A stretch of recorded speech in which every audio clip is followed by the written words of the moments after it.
Hi there, it's Ruth at Artful Stampin. Today I'm doing something a little bit different because I have decided to join the planner community. I've bought myself a Filofax in order to be a little bit more organised in the way I run my business and also get my blogging done and YouTubing done. And so I'm really fascinated with ways in which to customise it. Okay, so this is all about personalisation. So when I ordered the Filofax, it came with these numbered tabs. Okay, now I've kind of just getting into it. I haven't started using them properly yet. However, what I did know I wanted was individual month tabs. So I've created my own out of some very vanilla cardstock that I've cut into half. So it's A4 cut in half. So this is now A5. And I used the 1.5 inch circle punch, which also measures 4 centimeters across. Punched out some of those, 12 of those, and stamped on it using the Perpetual Birthday calendar stamp set. Okay, so I've got January, February, March in blues, April, May, June in green, because we work in kind of yearly quarters with Stampin' Up, so it just makes it a bit more useful for me to kind of know what I'm working towards. And then I've got July, August, September in pink, and then October, November, December in soft suede. Okay, so those are kind of like the colours I kind of associate with those seasons. And then my plan is now to decorate each one of those so that I have a really nice frontage to each of those months and kind of decorate it appropriately to that time of year. So I've already made a start, would you believe? I've actually sort of half filmed this video and then realised it all went cockeyed, so I'm going to scrap that. And so I'll show you what I've done already and then show you the mistake I made and show you then how I'm going to cover it up. So I've been using the Labeler Alphabet stamp set, which is brilliant for customization, particularly when you've got perhaps names that are slightly unusual, or well, actually no, we don't do name stamp sets, so of course you do names with those, and words, and if you know, not everyone speaks English, so it's nice to be able to customize words and things like that. Right, so who can spot the mistake already? I've already gone and put 2 L's in thankfulness. Okay, tut tut, I clearly can't remember how to spell. So I've just gone and stamped another N, and I'm going to be sticking that over the L, and then I've stamped an E and cut that out, and I'm going to be sticking that over the E, and then going to carry on stamping the S. Now when I came to use this, I then realised that my N is missing from this kind of blocked out font.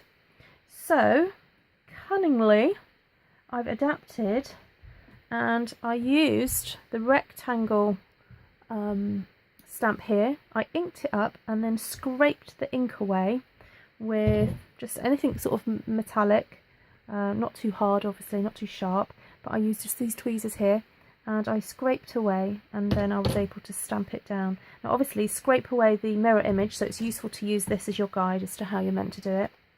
And I don't think that looks too shabby. Obviously if you look closely you can tell that it's not quite right, but I think it kind of works. It works for me anyway. Right, so I'm going to put the N over that, E over that, and then I'm just going to stamp the 2 S's, and then I'm going to decorate my page. So here we go. Hopefully I can't go too wrong on this.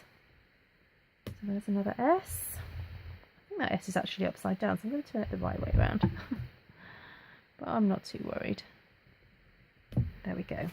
Lovely. Right, just going to get a little bit of glue to adhere my little mistake and then get on with decorating. So I've already picked out some stamps. I've got the lovely Vintage Leaves stamp set ready to go, and some grungy backgrounds, which I love creating my own backgrounds and papers, and that's why I love stamping, because it's so easy to create what you like. And if you don't know what you like, it's lovely just to be able to play with the different pictures and images and textures to kind of work out what you do like doing. Okay, I am going to put these away later because, as I said, I've already got a couple missing. So, right, I'm going to pop that there. Let's get started. So, I think I'd like to have some leaves. I'm not going to use the big images so much. I'm going to use the medium-sized ones.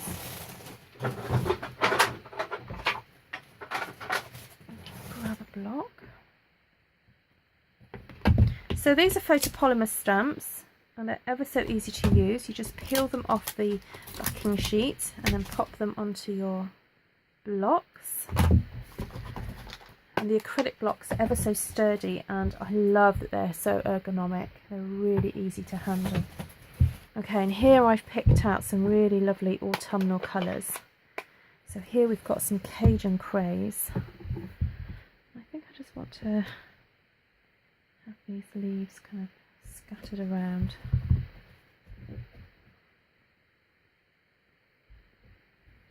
And I'm doing a stamping off technique. We stamp down and then I stamp again. Actually, I think I'm going to leave it for that now.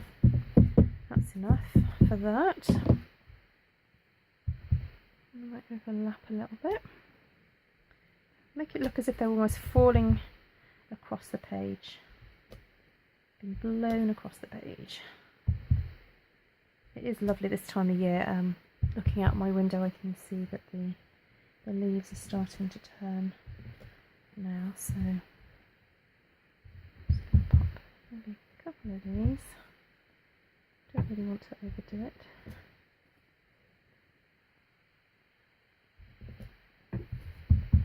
Because we've still got lots of lovely textures to kind of get into this.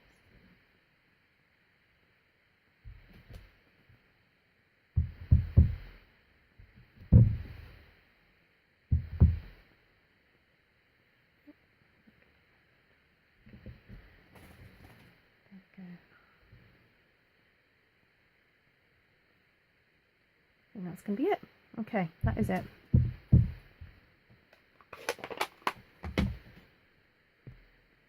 Okay, I'm just going to pop these aside. I've got a sponge here and I want to get a little bit of orange sponged into this. So I've got some pumpkin pie ink here. Just going to start working on some of these leaves, or in the area that the leaves are in. Very gently moving in circular motions to cover that up. I love the idea that I'm just going to have little pieces of artwork in my planner. You know, one for each month of the year. There we go.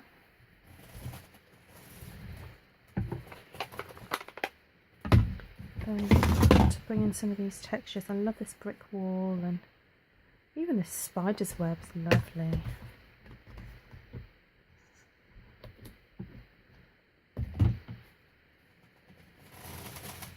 I might just go much paler with this now, so I'm going to use Peekaboo Peach. I just want a hint of this texture, don't want it to overwhelm.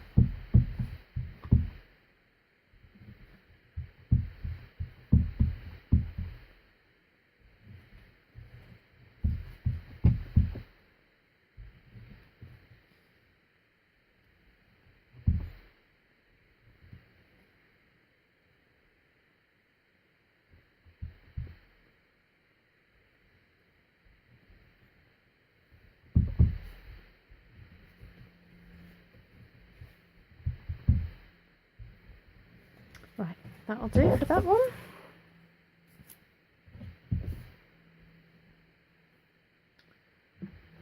And I'm going to bring in some of these smaller leaves just to fill in maybe some of the gaps.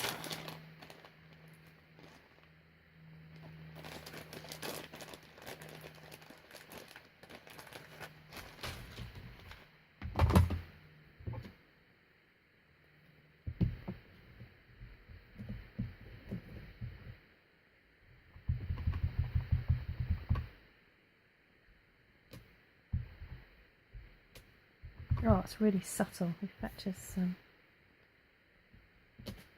very gentle.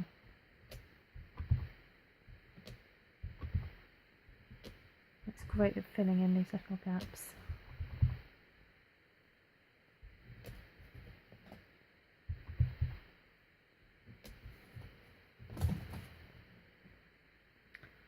Oh, lovely. I like that. Okay, I think I'm just going to bring in this netting here and do maybe something a little bit darker. I go for the pumpkin pie just to go around the edges now. And then I think that might be it. I'm just clipping the edge there and then stamping again and coming in further and further into my page as I stamp.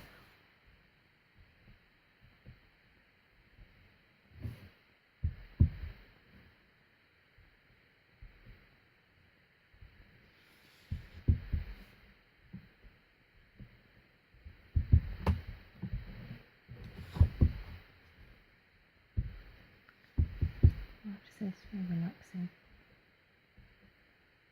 So I do encourage you to dig out your stamps and have a play with your kind of composition. Okay, I'm not going to do any more there because I'm getting more on the actual where the month is, and so I don't want to cover that up too much, and I can't really reach into there. So if I had forethought, I would have perhaps decorated this first, but I don't know.